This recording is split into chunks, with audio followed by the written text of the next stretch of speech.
So what we are doing today is putting a hinge restriction mechanism on this kitchen cabinet hinge.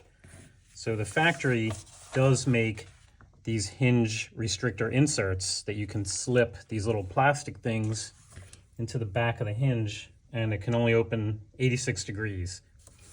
But in this case, that is too much restriction.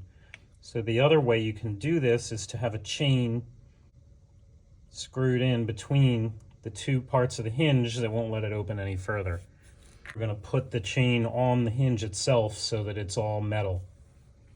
So what you need for this is we're going to make a hole here and here, and you need to tap the hole with threads for these screws.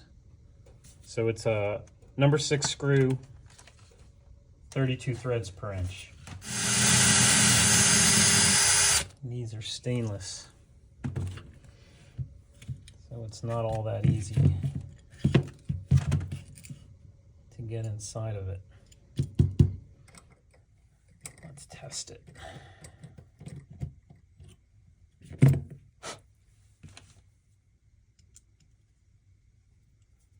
Nice.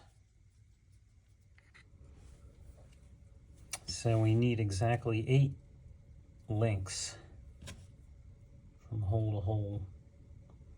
We don't want it to open any further than 90 degrees. Yeah. So here's the problem door.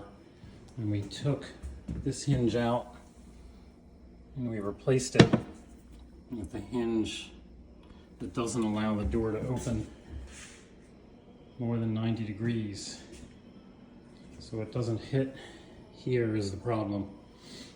And you can still pull these out because the door won't hit when they pull out either.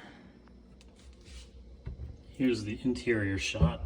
When the door opens, it's providing the proper amount of restriction, and when the door closes, it's not getting in the way of anything.